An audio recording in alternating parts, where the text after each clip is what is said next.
கிடைப்பது போலவே mango juice எப்படி செய்யலான்னு பார்த்துருவோம். நான் 2 மாம்பழம் எடுத்து வச்சுருக்கேன். அதை கட் பண்ணி எடுத்துக்கிடுங்க.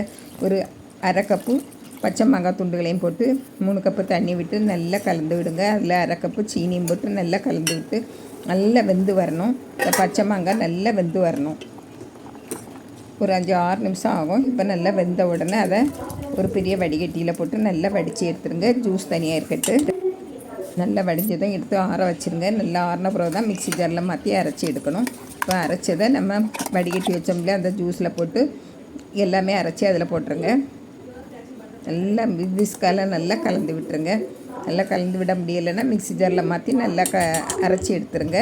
நல்லா கூலாட்ட ஆயிரும். இப்போ இதை நம்ம வடிகட்டி எடுத்துக்கலாம். இன்னொரு முறை நல்லா வடிகட்டி இப்படியே பாட்டிலில் அடைச்சி வச்சுக்கலாம். நம்ம தேவையான போது தண்ணி விட்டு நம்ம கலந்து சாப்பிட்லாம். கொஞ்சமாக சுகர் வேணும்னா சுகரும் சேர்த்து சாப்பிட்லாம். சுவையான மேங்கோ ஃப்ரூட்டி ரெடி.